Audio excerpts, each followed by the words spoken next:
Oke, baik. Kakak Ore, Assalamualaikum warahmatullahi wabarakatuh. Waalaikumsalam warahmatullahi wabarakatuh. Selamat pagi anak-anak. Pagi Kak. Oke, baik. Bagaimana kabarnya hari ini? Alhamdulillah baik. Alhamdulillah baik. Baik, terima kasih. Semoga senantiasa kita dalam lindungan Allah dan dalam keadaan sehat walafiat. Amin ya rabbal alamin. Oke, berjumpa lagi dengan kakak yang waktu kemarin kita bertemu dengan mata pelajaran yakni Al-Quran Hadis tetap sama tapi dengan bab tajwid. Sekarang berbeda lagi. Nah, sebelum memasuki ke pembelajaran, Kak Imam akan mengabsen dulu. Mungkin dengan kehadiran yang kemarin tidak hadir, sekarang mungkin hadir karena jumlah kelasnya semakin banyak. Oke, ada yang tidak hadir hari ini? Tidak Kak. Oke, hadir semua berarti. Iya Kak. Baik, karena hadir semua kita langsung mengawali kegiatan hari ini. Sebelum mengawali kegiatan pembelajaran hari ini, kita berdoa semoga apa yang kita inginkan tercapai dan semoga apa yang kita harapkan dalam belajar ini kita dapat menguasainya. Amin. Ala kulli syai'in Al-Fatihah.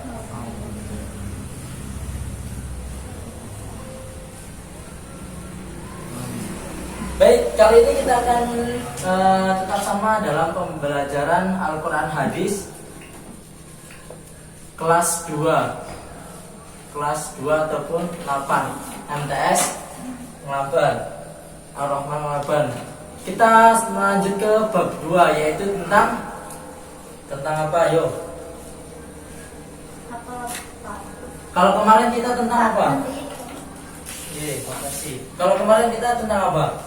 tentang tajwid. Tentang tajwid, yaitu tentang mat iwat, mat lain dan mat aritmis sukun. Oke, sekarang kita lanjut ke bab 2 yaitu tentang infak dan Kata ini. sedekah. Oke, terima kasih. Dan sedekah. Ini adalah pembelajaran kali ini. Nah, tujuan pembelajaran ataupun indikatornya kakak harapkan sampai semua bisa memahami dari infak dan sedekah tersebut, terus kemudian dapat melafalkan ayat yang terdapat di dalam pembahasan infak dan sedekah. Kemudian dapat juga menyimpulkan dari semua yang kakak pembahaskan ataupun kakak ajarkan. Oke, lanjut. Infak dan sedekah. Mungkin dari teman-teman sekalian pernah mengenal yang namanya rezeki. Ya, mungkin yang sampai semua kenal yaitu rezeki, yaitu tentang uang ataupun harta yang sampai miliki itu adalah rezeki. Tapi rezeki itu tidak hanya itu saja. Jadi rezeki yang kita alami dalam kehidupan sehari-hari, contoh kita bisa tertawa, kita bisa menghirup udara, itu juga salah satu rezeki dari siapa? Dari Allah. Dari Allah Subhanahu wa taala. Amin. Kemudian infak rezeki itu tidak hanya materi saja yang kita punya seperti halnya uang ataupun harta. Yang kita lakukan sehari-hari itu pun salah satu rezeki yang kita terima dari Allah Subhanahu wa taala. Nah, dalam pembahasan kali ini bagaimana sikap kita dalam menyikapi tentang infak. Jadi bagaimana sikap kita dalam menyikapi rezeki yang kita dapat. Kemudian apa manfaat ataupun keuntungan dengan rezeki yang telah kita terima. Jadi ada dua pertanyaan yang akan kita jawab di akhir nanti, yaitu tentang bagaimana sikap kita terhadap rezeki yang kita dapat. Kemudian pertanyaan yang kedua, keuntungan dari rezeki yang kita peroleh. Jadi ini adalah pertanyaan yang akan kita jawab di akhir. Nah, kita pembahasan ini akan ada selanjutnya yang kita bahas. Yang pertama adalah tentang infak dan sedekah. Ada yang tahu makna ataupun perbedaan dari infak dan sedekah? Ada yang tahu? Infak dan sedekah, infak itu seperti apa, sedekah itu seperti apa? Tidak tahu. Saya tahu. Infak itu relatif perantara dan sedekah itu langsung dari orang yang memberikan tersebut. Jadi infak itu melalui perantara, kalau sedekah langsung dari orangnya. Oke, itu juga bisa. Nah, mana dari infak tersebut yaitu menurut bahasa terdapat dua kata yaitu anfaqo yang fiku.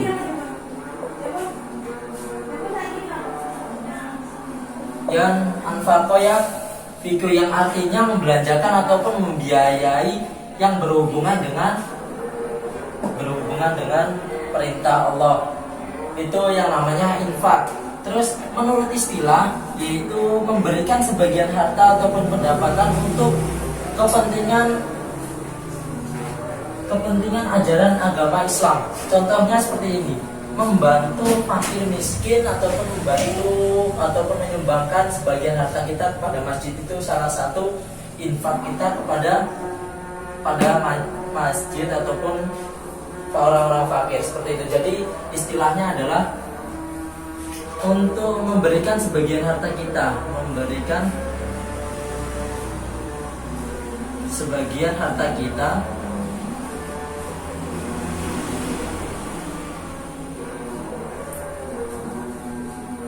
untuk kepentingan agama.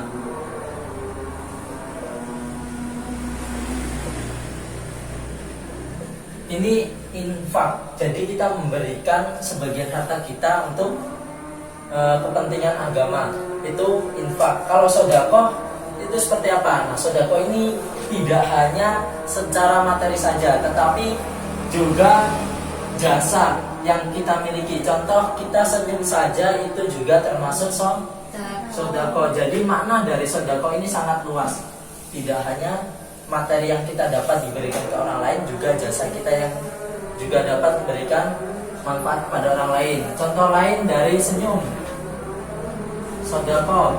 Membuang ranting di tengah jalan itu salah satu sedekah. Jadi perbedaannya adalah ketika infak itu hanya untuk dalam kepentingan agama, kalau sedekah itu juga tidak secara materi tapi juga secara jasa. Seperti itu dari makna infak dan sedekah. Kemudian dianjurkan dengan harta yang baik. Nah, infak ini ataupun sedekah dianjurkan dengan harta yang baik. Tidak boleh dengan harta yang buruk. Contohnya ketika sampean maling uang ataupun mencuri uang, itu uangnya sampean untuk sedekahkan itu tidak boleh, karena caranya saja memperoleh itu tidak baik, apalagi untuk memberikan kepada orang lain itu juga tidak baik. Nah, kepada siapa kita memberikan sedekah ataupun infak? Kepada siapa? Ada yang tahu? Pada orang yang membutuhkan. Orang yang membutuhkan. Semua orang juga membutuhkan. Pada fakir miskin. Terdapat dalam surat apa?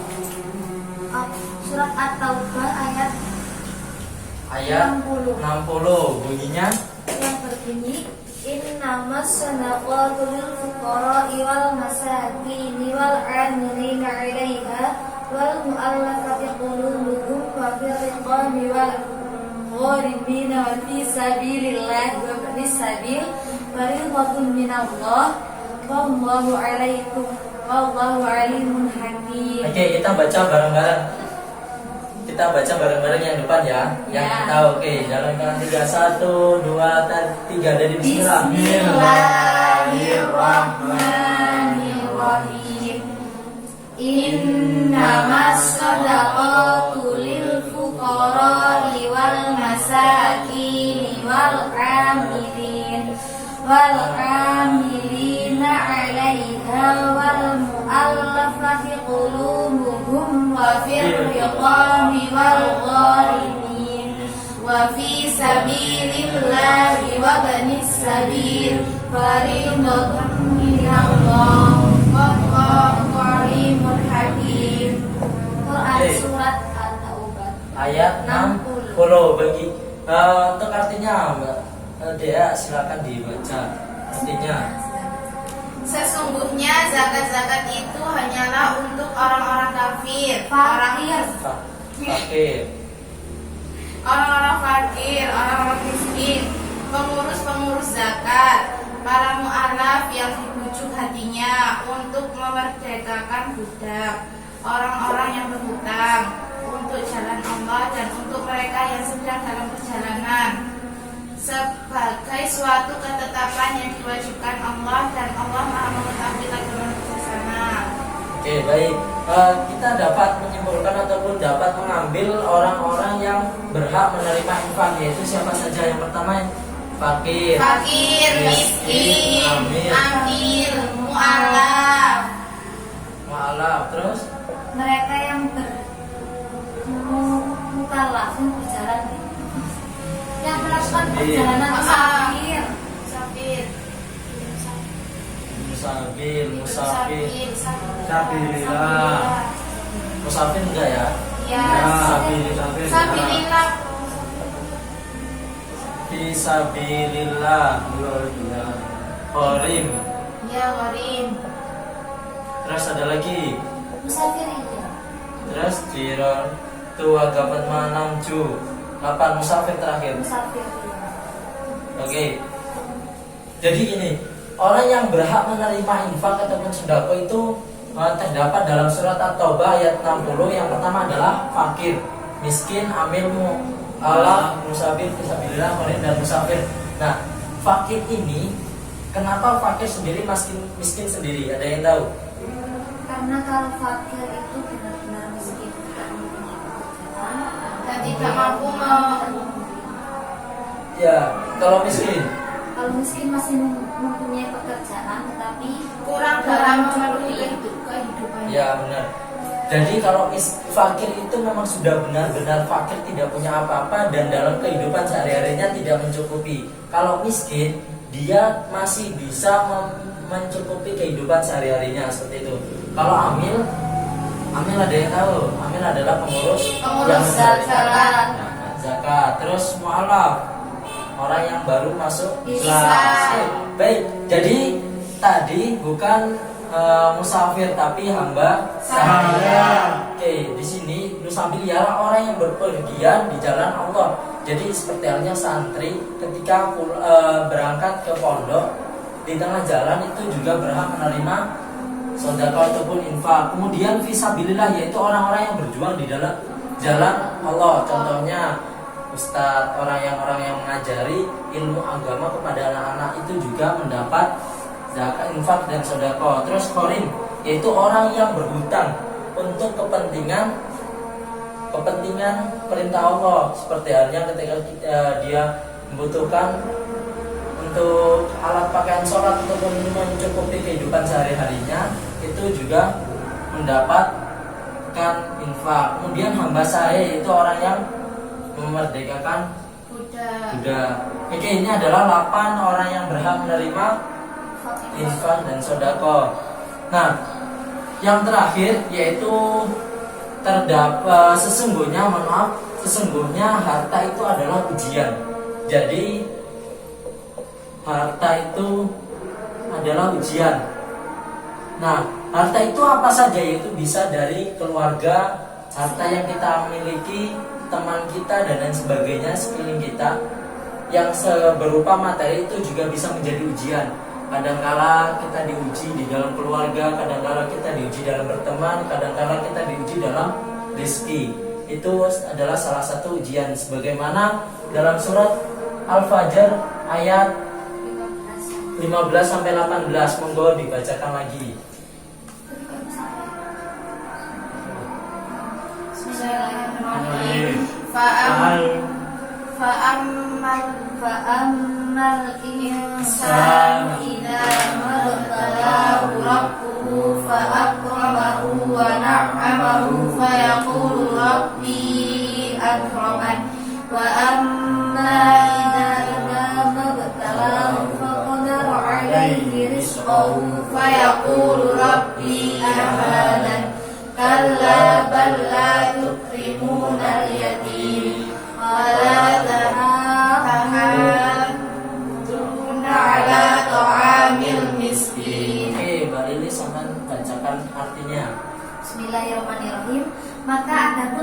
manusia apabila Tuhan memujinya, lalu memuliakannya dan memberinya kesenangan, maka dia berkata, Tuhanku telah memuliakanku. Namun apabila Tuhan memujinya, lalu membatasi rezekinya, maka dia berkata, Tuhanku telah menghinaku. Sekali-kali tidak, bahkan kamu tidak memuliakan anak yatim, dan kamu tidak saling mengajak memberi makan orang miskin. Baik, terima kasih atas pembacaan artinya.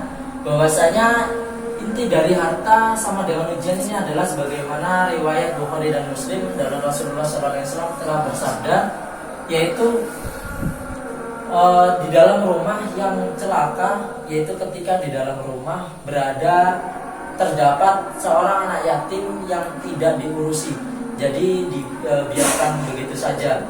Tetapi di dalam rumah itu akan lebih baik ataupun lebih berkah ketika terdapat dalam rumah tersebut ada anak yatim dan diurusi dengan baik. Jadi harta itu bisa menjadi ujian, juga bisa menjadi nikmat bagi kita semua, tergantung bagaimana kita mensyukurinya dan bagaimana kita mendapatkannya. Jadi caranya juga harus baik dalam mencari rezeki. Nah, baik. Pertanyaan pertama tadi yaitu tentang bagaimana sikap kita. Ada yang tahu bagaimana sikap kita dalam menerima rezeki dari Tuhan? Harus diiringi dengan bersyukur. Ya, harus bersyukur. Terus keuntungan rezeki yang kita peroleh dari Allah Subhanahu wa taala itu seperti apa? Keuntungan kita. Yaitu keuntungannya kita mendapatkan nikmat yang luar biasa seperti itu. Oke, terima kasih. Dari sini ada pertanyaan sebelum Bapak memberikan pertanyaan? Tidak. Oke. Jadi kepada siapa saja sebutkan orang yang berhak menerima infak ataupun sedekah. Sebutkan 2 saja, yaitu fakir dan miskin. Baik. Pelafalan dan penerjemahan sudah bagus dan penyimpulan dari semuanya, semoga apa yang dapat kita pelajari hari ini dapat bermanfaat kelak di masa depan kita. Amin ya rabbal alamin. Ketika tidak ada pertanyaan, kurang dan lebihnya kita selesaikan sampai sini saja. Mari kita akhiri pelajaran kali ini dengan lafal alhamdulillah. Alhamdulillahirabbil alamin. Sekian dan terima kasih. Apabila dari kakak ada kesalahan, mohon maaf yang sebesarnya. Akhirul kalam. Wassalamualaikum warahmatullahi wabarakatuh. Waalaikumsalam warahmatullahi wabarakatuh.